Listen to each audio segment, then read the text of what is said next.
All right, we begin with those dangerous storm systems moving across the U.S. this holiday week, bringing damaging wind, flooding, and lots of heavy snowfall, with cities like Minneapolis, Minnesota in blizzard-like conditions, where we find our Alex Perez. Alex, this is just not the best timing for all of this, right?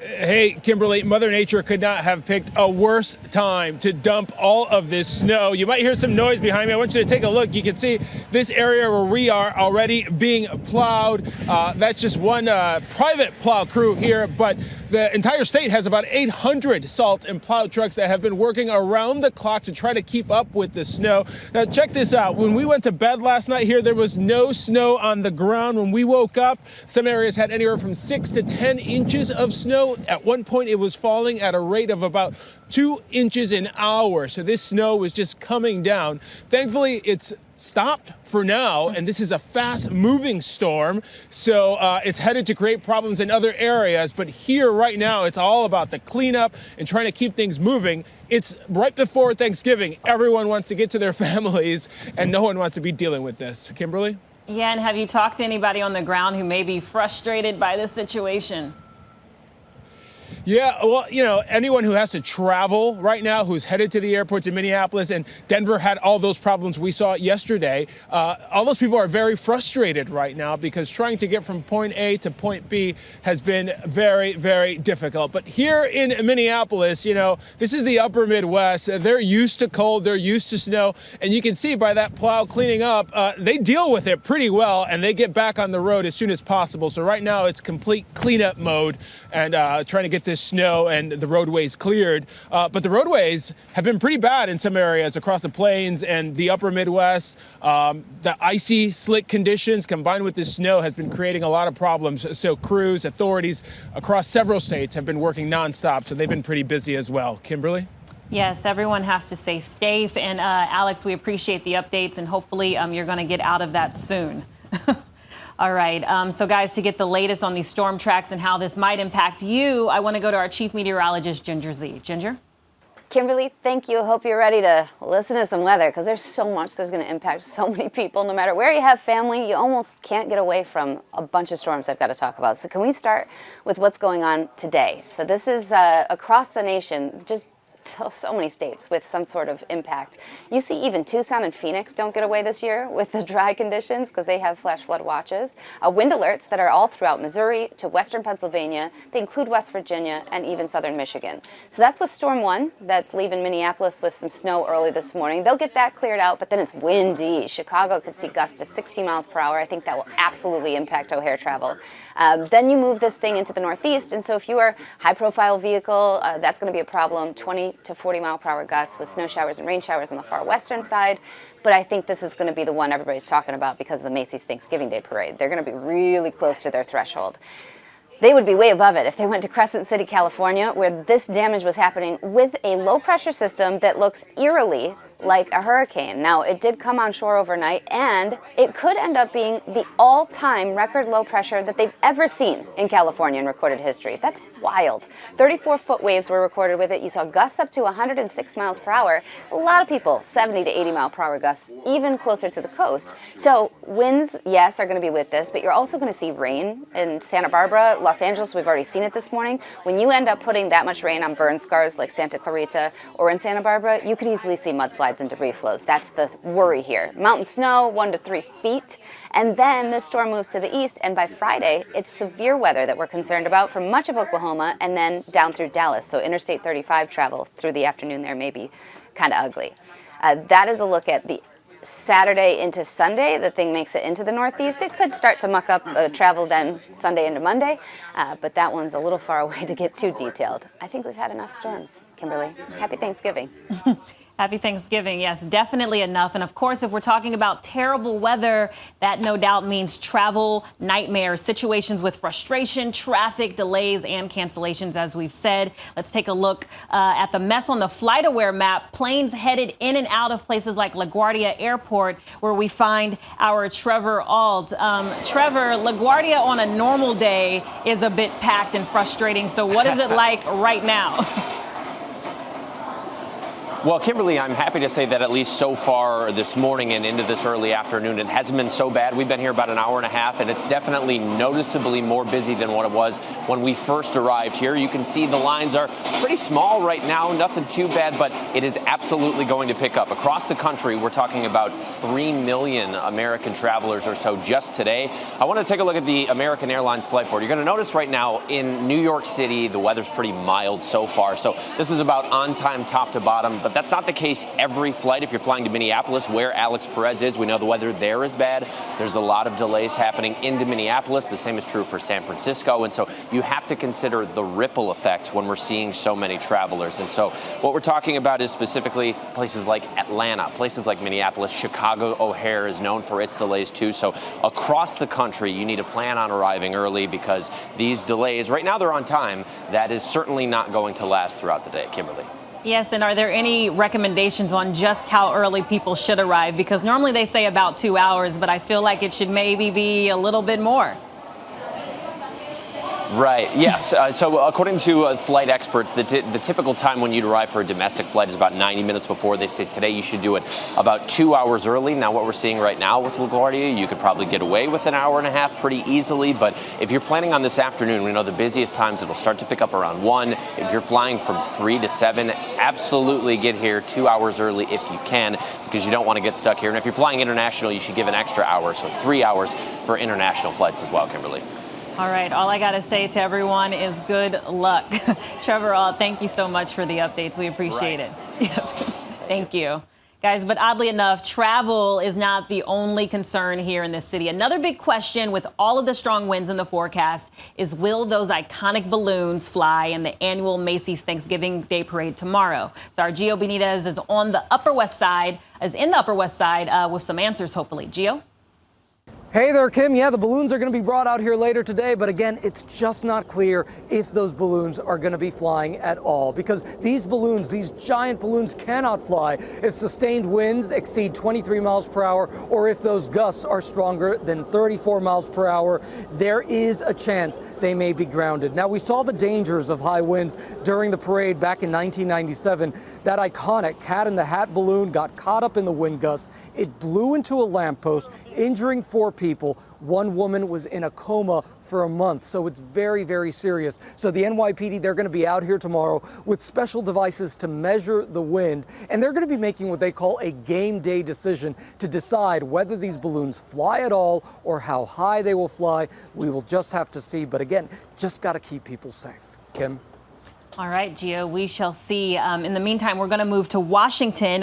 The president signed an executive order to create a task force on murdered and missing Native American women, a community that experienced some of the highest rates of violence in this country. And to discuss that move, I want to bring in Anita Luchesi, the executive director of the Sovereign Bodies Institute. Anita, I'm glad you're with us today. You were in a Nightline piece, and in that piece, there was a saying that is common in the Native American communities, which is when an indigenous woman goes missing, she goes missing twice. First, her body vanishes, and then her story. I just want you to speak about that because it's pretty powerful.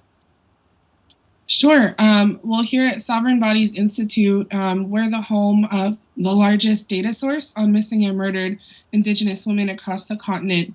And we actually have modified that saying to say Native women go missing 3 times, once in life, once in the press, and once in the data. That's a concern that we've been working to address for the last 5 years through our database, as well as our other community initiatives. Yeah, so can you just give us an idea of the numbers, how many American Indian and Alaska Native women and girls are actually missing and versus how many have actually been reported missing? Well, we have documented 4,000 missing and murdered Native women across the U.S. and Canada. Over 2,000 of those cases occurred here in the U.S. So we've seen a lot of activity in Canada around this issue with their national inquiry, lots of really great press coverage. But here in the States, we're still kind of catching up, even though the problem is actually potentially worse here than it is there. So what do you think of this new executive order? I have to say I'm disappointed in it. I think that we have some really great bills out right now. The Not Invisible Act, Savannah's Act, and of course, the Violence Against Women Act. And what we've seen is the executive order just kind of bypasses all of the really hard work that tribal leadership and Indigenous women have been putting in to really strengthen those bills by creating a task force that doesn't include tribal leaders, family members of a missing or murdered Native women, or survivors of violence like myself. I'm a researcher and a PhD student, but I'm also a survivor of sex trafficking and a survivor of life-threatening domestic violence. So I feel pretty strongly that, as community members, as families, as survivors, we have a lot of expertise to contribute, and it's really disappointing that that wasn't tapped in the creation of this task force. Do you think that there's something that can be done about that? And also, I'm just curious why the federal government is getting involved now as opposed to earlier. I think the federal government is getting involved now because we've been working really hard to hold them accountable to get involved for years. Excuse me. I think all the credit goes to MMIW families and activists who are on the ground doing the work. And I would say also we benefit from some really amazing Indigenous women policymakers, which is a first. For example, Deb Haaland has taken leadership on this issue. And we're also seeing some really great allies like Murkowski or Tester. That's not something we necessarily had 10 or 15 years ago. So it's encouraging to see even non-Native policymakers get involved in the issue. And Anita, before we go, I just want to ask you this because, everyone is set to celebrate this holiday with their families. But I just want you to tell people what this time means for Indigenous people. Well, being that it is Native American Heritage Month, regardless of the fact that Trump has decided not to declare it such, it is a time to honor our communities and to honor the contributions that Native people make to all of our communities as a whole. I think there's a lot of stereotypes of Native people as not really being involved in mainstream society, and that's just not true. Whether it's policymakers like Deb Haaland or, researchers or PhD students like myself, we're in all sorts of places where we aren't necessarily expected to be. But I think that's the beauty of, Indigenous women stepping up to take on leadership as we work to benefit not just our communities, but all of our communities. So for anyone who feels like they don't have a good understanding of who Native people are, I would really encourage you to reach out to your local communities because we have a lot to give and we're ready to give it. All right. I appreciate you joining us today. It's Anita Lucchese. I said your name wrong earlier, the Executive Director of Sovereign Bodies Institute. Thank you so much for joining us.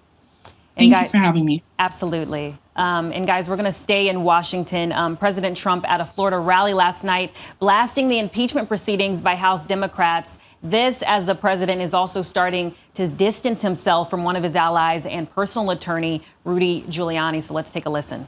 What was Rudy Giuliani doing in Ukraine on your behalf? Well, you have to ask that to Rudy, but Rudy, I don't even know. So you didn't direct him to go to Ukraine to do anything or put any heat on him? No, I didn't direct him, but he is a warrior. Rudy's a warrior.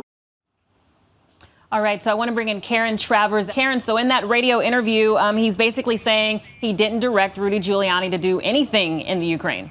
And he certainly seems to be trying to say, Kimberly, that he didn't know what Rudy Giuliani was doing when it came to his outreach to Ukraine. And this is striking because first, it's the president distancing himself from his own personal lawyer, who's still working for him. And second, because it was very clear in the memo transcript that the White House released of the president's phone call with the president of Ukraine in July that he was telling him, talk to Rudy. It was right there in the president's own quotes, Kimberly. He said, I would like him to call you. He says, if you could speak to him, that would be great. So he was clearly in July trying to link Rudy Giuliani with President Zelensky. We also, of course, heard from Gordon Sondland last week, the EU ambassador, who, when he was testifying on Capitol Hill, was naming names and essentially saying everybody was in the loop on this. He said that all Ukraine policy was going through Rudy and that was at the president's direction, and he was working with Giuliani because that's what the president wanted him to do. So it's hard to see how the White House is now going to say that the president had no idea what Giuliani was doing, essentially kind of putting him out there as freelancing on significant foreign policy.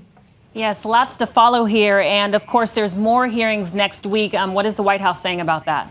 Yeah, the House Judiciary Committee is going to have a hearing next week. This is not going to be officials, current and former, who will be testifying. It's more expert witnesses, legal witnesses, who will look at the evidence that has been presented so far by House Democrats and look at the constitutional framework for an impeachment. The White House was invited to this hearing, Kimberly. They sent a letter to the president and said, you can come or you can send a lawyer. The White House today says that they're reviewing that offer from Chairman Jerry Nadler and considering their options here, but they're, of course, calling this whole process a partisan sham.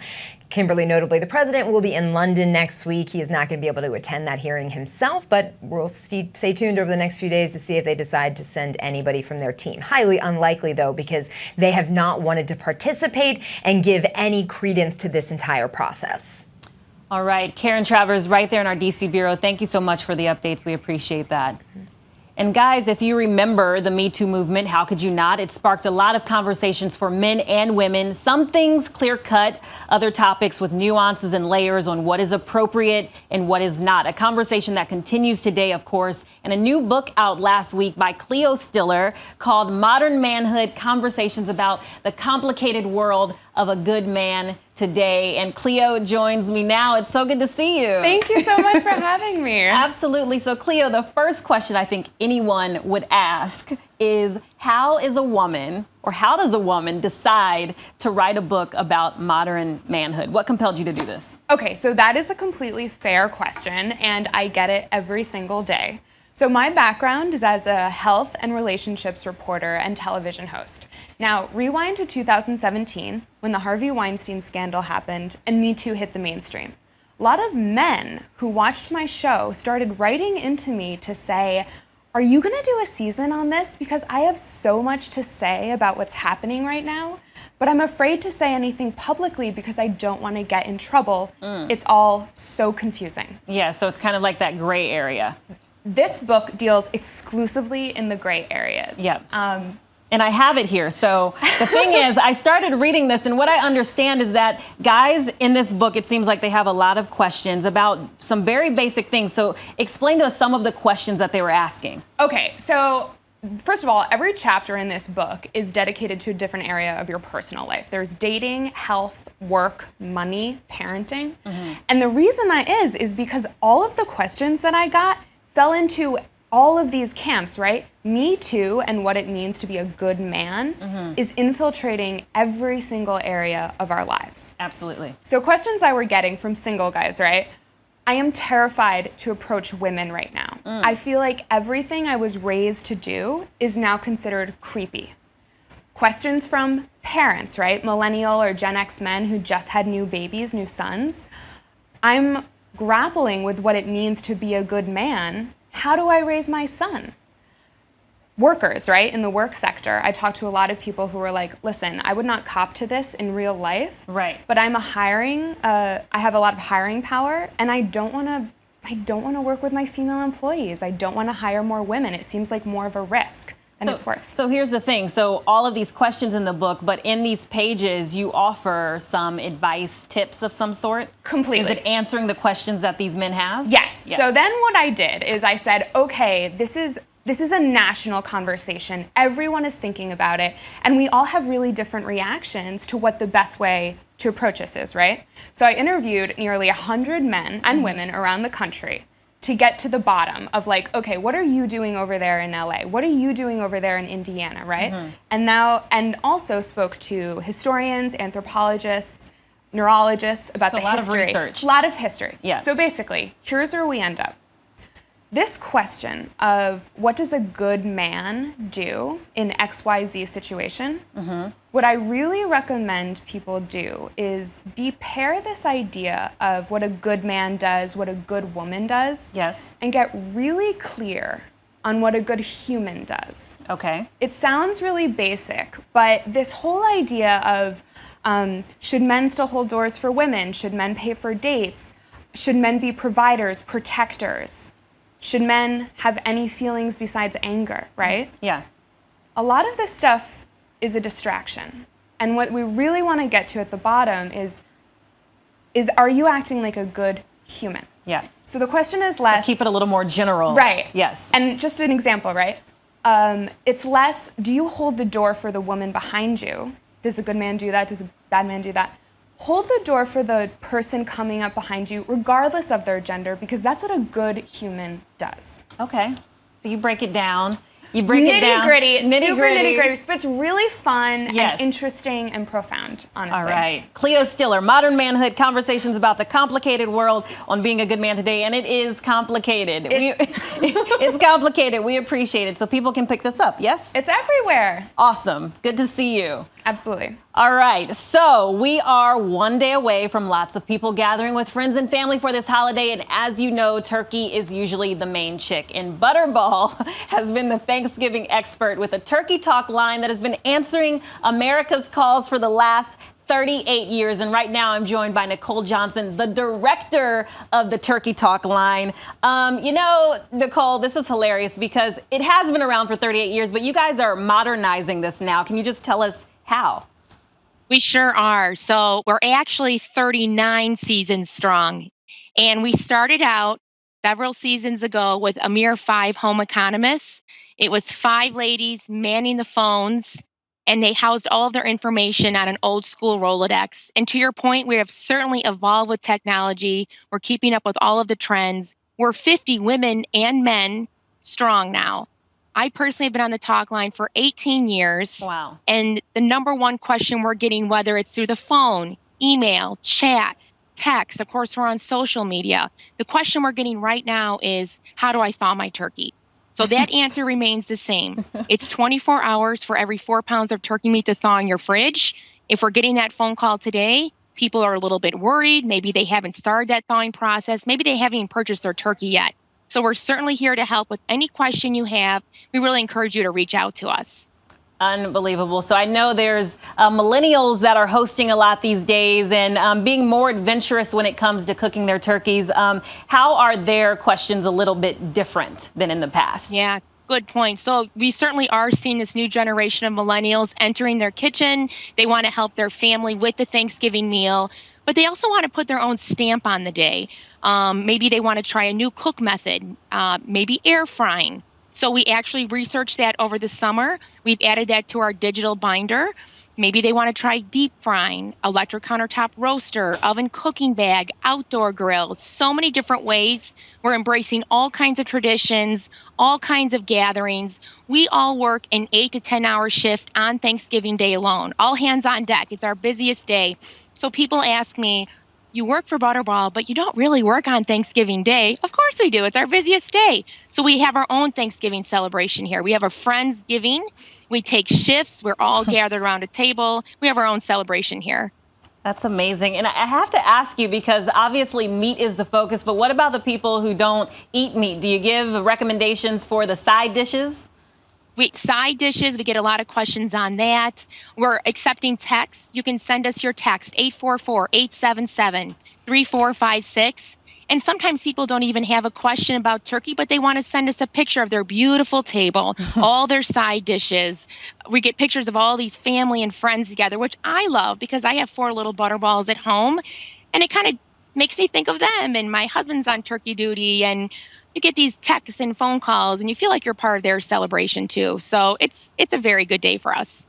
I love it. And so we're showing now where people can help. So just where people can get the cooking help. So if you can just tell us that really quickly.